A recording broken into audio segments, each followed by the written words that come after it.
اللهم صل على محمد وآل محمد وبارك على محمد وآل محمد وتحنن على محمد وآل محمد وسلم على محمد وآل محمد كأفضل ما صليت وباركت وترحمت وتحننت وسلمت على إبراهيم وآل إبراهيم إنك حميد مجيد.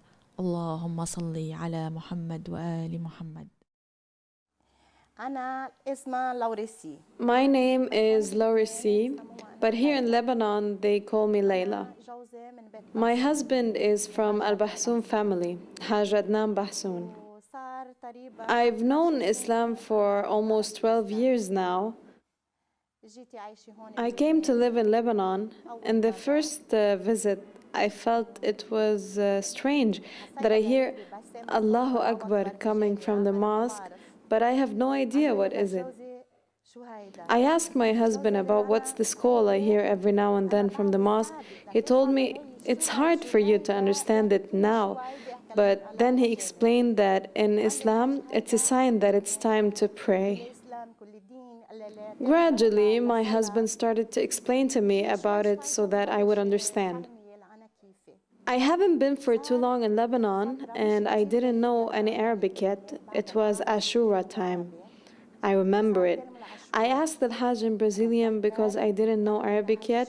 What is happening? Why do all people go to the majlis at night? Every day at night when the majlis starts, I stand on the balcony and listen to it. Unconsciously, I start to cry. I didn't understand yet this religion, but I didn't know why I cried. I felt embarrassed from the neighbors when they asked me, "Why do you cry, Lorisi?" I answered that I had no idea why am I crying, but something inside my heart just forces me to do so, but I don't know what it is. My husband started to explain to me slowly about Islam and how to pray, but at that time, 20 years ago, I didn't know how to apply Islam. It needs someone to teach you and motivate you how to do so. My husband told me that he wants to go to the Hajj. When I told his sister that he wants to go to the Hajj, the whole family was astonished. He asked me a favor, that if he goes to the Hajj, I would put on a hijab. And I agreed. I was scared that I would feel so hot and how would it look like on me, or how would I walk between people that look at me and wonder that she is foreign and she doesn't know Arabic. What does she know about Islam so that she put on a hijab?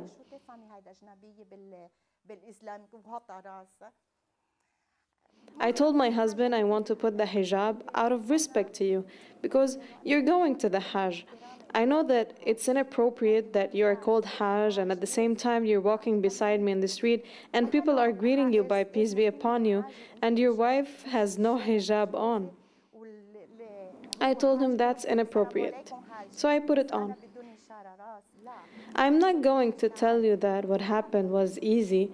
No, it was not at all. It became so hard to me.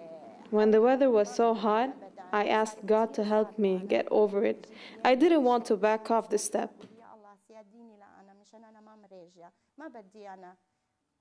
My neighbors always told me stories about Sayyidah Fatima al-Zahra. Before my husband went to the Hajj, he used to talk to me about her, and I wonder who she is. I told my neighbors that in Brazil we have Virgin Mary. We ask her for all our needs. But here, whom do you return to in these matters? My neighbors told me to return to Sayyidah Fatima al-Zahra, which I haven't known. I really don't know her. At that time, I really needed something to change in my life. Every day, my neighbor visits me and tells me to open the praying carpet and express whatever I feel and ask for to Sayyidah Fatima. She told me a story about Sayyidah Zainab, that a woman went once to her shrine. I was so affected by this story. She told me that if you please something, ask it from Sayyidah Zainab. At that point, I needed something so essential that could change the life of my husband and I. My neighbor told me to sit on the carpet and talk to Sayyida Zainab, open my heart to her, and I did so. Every night I do wudu. She taught me how to do it. I sat there every night and talked to Sayyida Zainab, asked her to help me. I told her, "You're like my sister. I'm alone in Lebanon. My family is in Brazil. I don't know anything here. Please help me." Later on, what I asked for happened. صار الشغلة معي غريب كتير كتير والحمد لله من ورا هيدا الشغلة صار معي أنا. Then I knew that this is the true religion and what I should abide by. I didn't speak Arabic in a good way, but I think that the language doesn't matter.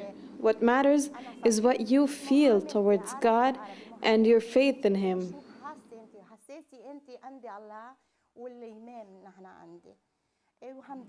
Thank God, all the stories I hear about Sayyida Fatima and Sayyida Zainab gets me closer to Islam.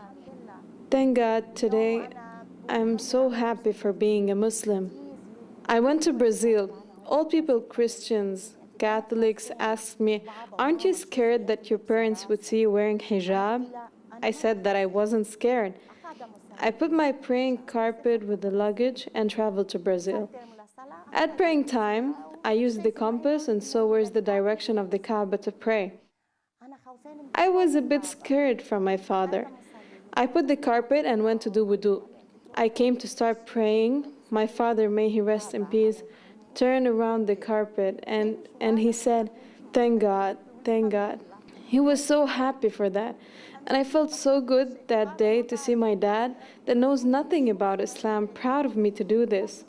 I was just glad to see my father turning around me while praying, just like people turn around the Kaaba. That's how he turned around me. And all he said in Brazilian was, "Thank God, thank God."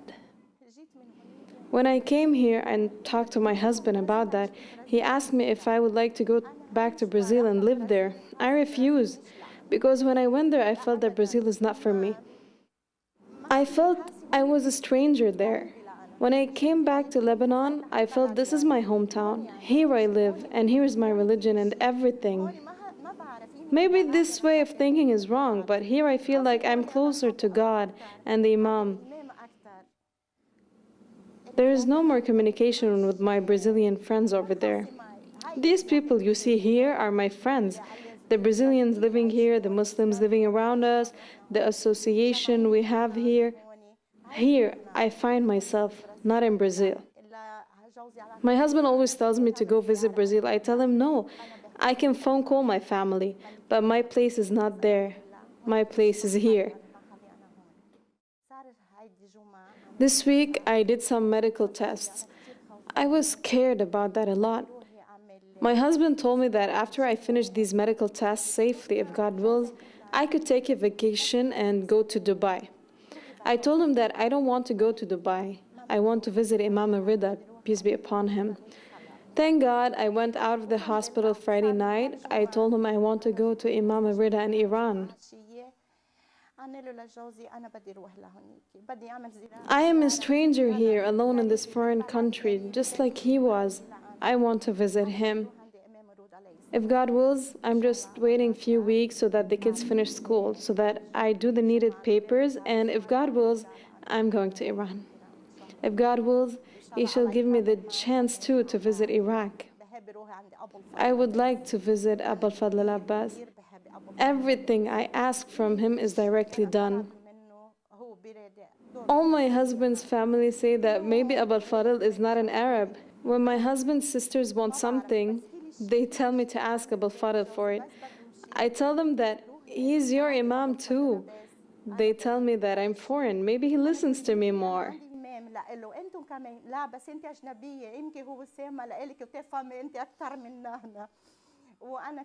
Every time I have a majlis at home, it would be for Abul Fadl al-Abbas.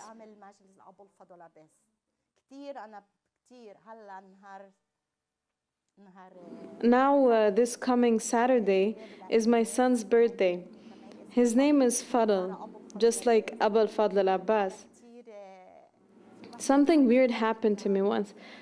I don't know how to express it, but I think that maybe God wanted to send me a message somehow to get to know Abul Fadl al-Abbas. مساج لأنا بطريقة مشان أنا تعرف أبو الفضل عباس.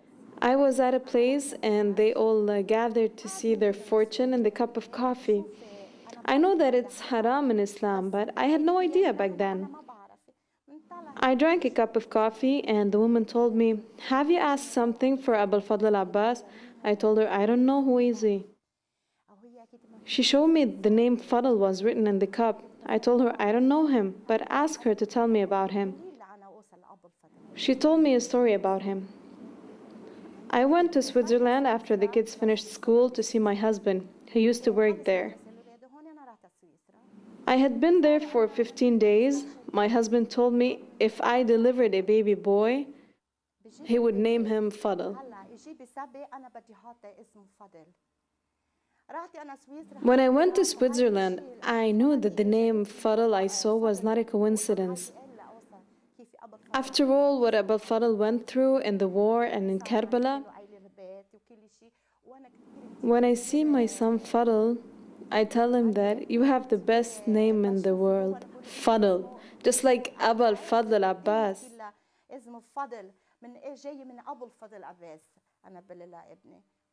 Saturday, I'm going to make him a birthday if God wills. I'm so glad to be a Muslim. I like to go to the Hajj, but I feel like it's a huge responsibility. That's why I haven't went there yet. My husband always tells me to go, but I tell him that I'm scared. It's a huge responsibility I should complete by my religion. I'm afraid that I would do lots of sins when I'm back from there. My husband always encourages me to go, and I think I started to get encouraged a bit. I'm going to visit Imam al-Rida, peace be upon him. I feel like that would be a preparation for the Hajj. All people say that I should go to the Hajj before, and I know I should, but I believe that in Iran I might be more open-hearted. This visit would take off the fear I have from the Hajj.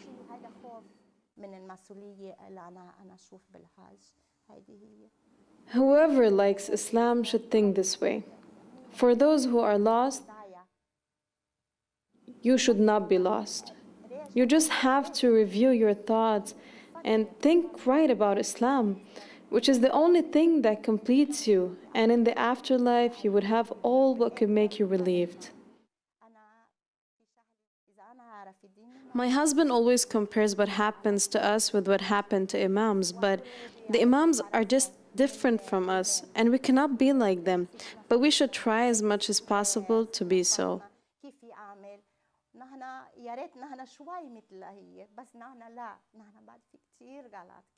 I ask God to guide us to the straight path, not just us foreign people, because here some people know more about religion, but they still act the wrong way. I hope every person knows that the best religion in the world is Islam. When I went to Brazil, I was shopping, and a girl looked at me and called me a terrorist. I told her, "I'm not a terrorist. I'm a Brazilian just like you are. But I know true religion. When I came to Lebanon, I knew Islam, but you have no idea about it. But if you want, you can go to the mosque in my parents' area and learn more about it."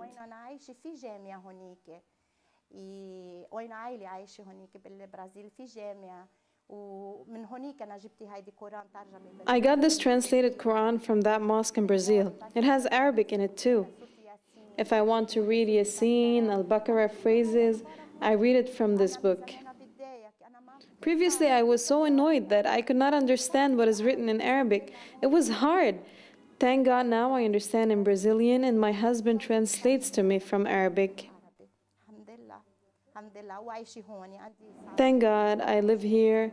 I have a 22 years old boy that walks on the straight path, and my 15 years old daughter. I live here for her. She knows Islam and she wears hijab. I have Fadl too, thank God. And Aya, the youngest, she nags every day that she wants to wear hijab.